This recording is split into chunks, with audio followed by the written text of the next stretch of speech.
আসসালামু আলাইকুম। সংবাদে আপনাদের সবাইকে স্বাগত জানাচ্ছি। আমি ফিরোজ তোহা। শুরুতেই আরবে কেবলস সংবাদ শিরোনাম। বাংলাদেশের সর্বশেষ গুরুত্বপূর্ণ আপডেট সংবাদে আপনাকে স্বাগত। শুরুতেই সংবাদ শিরোনাম, পরে বিস্তারিত। শুরুতেই জানাবো, অনুমতি পেলে ভারতে গিয়ে শেখ হাসিনাকে জিজ্ঞাসাবাদ করবে স্বাধীন তদন্ত কমিশন। ভারত সরকার যদি শেখ হাসিনাকে ফেরত না পাঠায় তবে দেশটির অনুমতি পেলে সেখানে গিয়ে শেখ হাসিনাকে জিজ্ঞাসাবাদ করবে জাতীয় স্বাধীন তদন্ত কমিশন। সোমবার ৬ জানুয়ারি দুপুরে রাজধানীর রাওয়া ক্লাবে আয়োজিত এক অনুষ্ঠানে সব কথা জানিয়েছেন কমিশনের সভাপতি মেজর জেনারেল আলম ফজলুর রহমান। এরপর জানাবো, ১৫ বছরের গুম শেখ হাসিনা সহ ১১ জনের বিরুদ্ধে ট্রাইব্যুনালের গ্রেপ্তারি পরোয়ানা জারি। আওয়ামী লীগের ১৫ বছরের শাসনামলে গুমের ঘটনায় শেখ হাসিনা সহ ১১ জনের বিরুদ্ধে এবার গ্রেপ্তারি পরোয়ানা জারি করেছে আন্তর্জাতিক অপরাধ ট্রাইব্যুনাল। সোমবার ৬ জানুয়ারি প্রসিকিউশনের আবেদনের পরিপ্রেক্ষিতে বিচারপতি গোলাম মোর্তাজা মজুমদারের নেতৃত্বাধীন ২ সদস্যের ট্রাইব্যুনাল এ নির্দেশ দিয়েছে। এদিকে বিচার ব্যবস্থা অ্যানালগ করে রেখেছেন, না হলে কারাগারে বসে হাজিরা দিতেন পলককে আদালত। বিচার ব্যবস্থা অ্যানালগ করে রেখেছেন, না হলে আদালতে আসতে হতো না, কারাগারে বসেই হাজিরা দিতেন সাবেক ডাক, টেলিযোগাযোগ ও তথ্য প্রযুক্তি প্রতিমন্ত্রী জোনায়েদ আহমেদ পলকের উদ্দেশ্য করে বলেন, আদালত তখন মহানগর দায়রা জজকে পলক জানান, করোনার সময় চালু করেছিলাম, অনেক সীমাবদ্ধতা ছিল, চেষ্টা করেছি, পরে আর আগানো যায়নি। এদিকে খালেদা জিয়াকে নিয়ে উপদেষ্টা আসিফ নজরুলের আবেগঘন স্ট্যাটাস। চিকিৎসার জন্য মঙ্গলবার ৭ জানুয়ারি লন্ডনে যার কথা রয়েছে বিএনপির চেয়ারপারসন বেগম খালেদা জিয়ার। এ সময় একদিন আগে সাবেক এই প্রধানমন্ত্রীর সঙ্গে সৌজন্য সাক্ষাৎ এবং তার চিকিৎসার খোঁজখবর নেয়ার কথা স্মরণ করে আবেগঘন স্ট্যাটাস দিয়েছেন অন্তর্বর্তীকালীন সরকারের আইন উপদেষ্টা ডক্টর আসিফ নজরুল।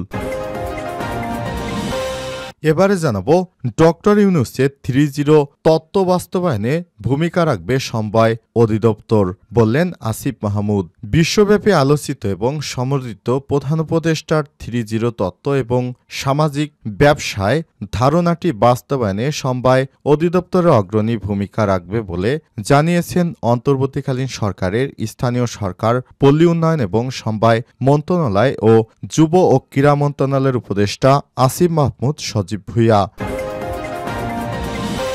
এবং সর্বশেষ জানাবো, তুষারঝড়ের আশঙ্কা, যুক্তরাষ্ট্রের ৭ অঙ্গরাজ্যে জরুরি অবস্থা জারি। কানসাস থেকে নিউ জার্সি পর্যন্ত যুক্তরাষ্ট্রের বিভিন্ন অঙ্গরাজ্যে প্রায় ৬ কোটি মানুষ তুষারঝড়, তুষারপাত, বৃষ্টি এবং নিম্ন তাপমাত্রার কবলে পড়েছে।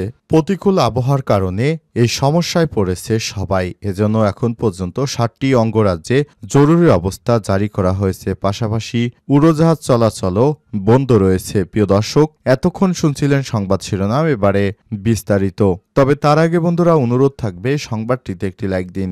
এই চ্যানেলে আপনি নতুন হয়ে থাকলে আমাদের সংবাদটি দেখতে দেখতে চ্যানেলটি সাবস্ক্রাইব করে রাখুন, যাতে করে বন্ধুরা আমাদের পরবর্তী লেটেস্ট আপডেট সংবাদগুলো সবার আগে আপনার কাছে পৌঁছে যায়। এবারে বিস্তারিত।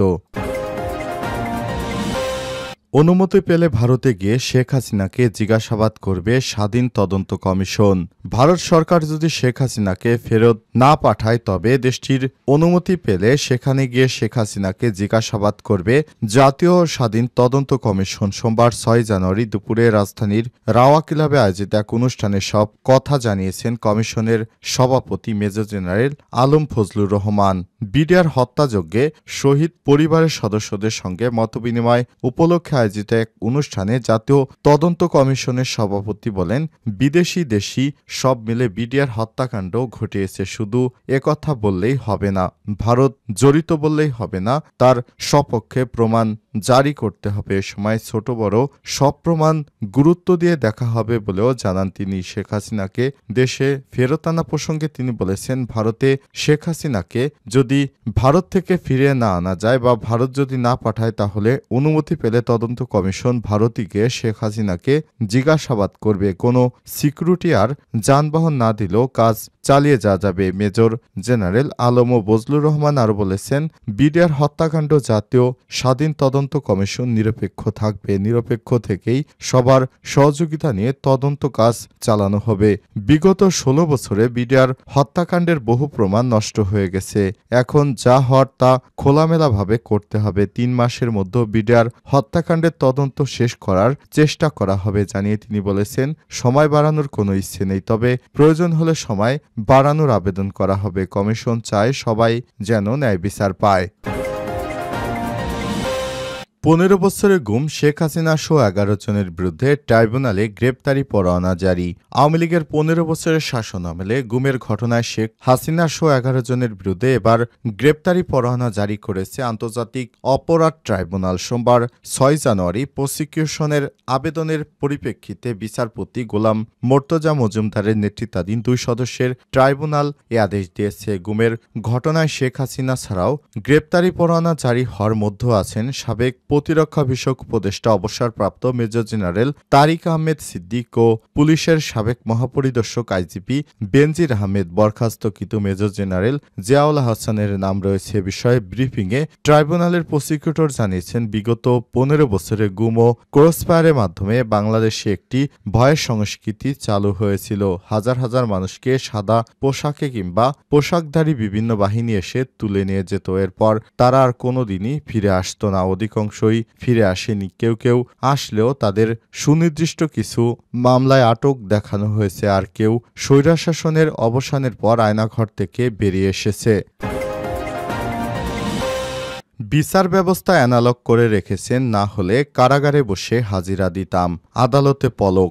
বিচার ব্যবস্থা অ্যানালগ করে রেখেছেন, না হলে আদালতে আসতে হতো না, কারাগারে বসেই হাজিরা দিতাম। সাবেক ডাক, টেলিযোগাযোগ ও তথ্য প্রযুক্তি প্রতিমন্ত্রী জুনায়েদ আহমেদ পলক উদ্দেশ্য করে বলেন আদালত। তখন মহানগর দায়রা জজকে পলক জানায়, করোনার সময় চালু করেছিলাম, এখন সীমাবদ্ধতা ছিল, চেষ্টা করছি, পরে আর আগানো যায়নি। সোমবার ৬ জানুয়ারি ঢাকা মহানগর জ্যেষ্ঠ বিশেষজ্ঞ জজ মোহাম্মদ জাকির হোসেন গালিব এসব কথা জানানোর সময় দুদকের আবেদনের পরিপ্রেক্ষিতে তাকে গ্রেপ্তারের আদেশ দেয় আদালত। জুনায়েদ আহমেদ পলকের সঙ্গে সাবেক স্বরাষ্ট্রমন্ত্রী আসাদুজ্জামান খান কামালের ছেলে শাফি মোদাচ্ছির খান জ্যোতিকে গ্রেপ্তার দেখিয়েছে আদালত। পলককে গ্রেপ্তার দেখানোর আবেদন করেন ঢাকা মহানগর তদন্ত কর্মকর্তা দুদকের সহকারী পরিচালক আল আমিন।